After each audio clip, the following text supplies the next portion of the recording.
pale nyuma, kiangalia hapo nyuma,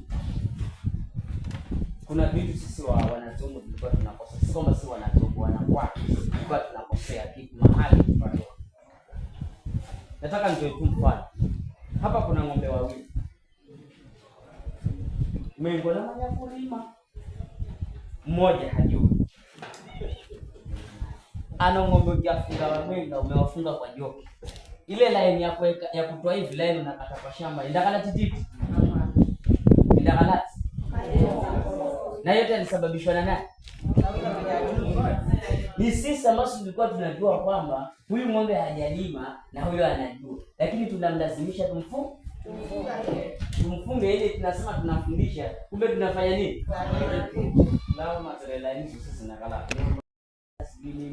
Mimi nina historia ikiwa niko mwanafunzi hapa tukasema nimaliza kitu. Nilikuwa nimeitwa college hapa Mombasa College sana. Nisomea mass communication journalism. Hiyo college iko kwa nyumba mpaka sasa hivi. Sasa ufadhili hapa kwa ajali nimeenda ofisini kwake. Lakini hata basa sijapata. Alafu namba unaongoza. Unajua kibinadamu hiki kichwa sababu hii shingo sababu nini? Kichwa imebeba nini? Lakini wengine hii shingo imesupport kichwa na hiyo kichwa imebeba nini? Maji. Sasa hakuna kitu cha kusaidia. Nani si?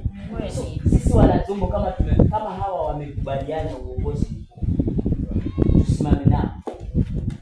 Tuzidi kwa tuone tunasaidia nini. Alafu profesa, mimi naomba swali moja. Zombo ni nchi tajiri Kenya nzima. Kisaikolojia na kimazingira. Sasa kuna hizi propaganda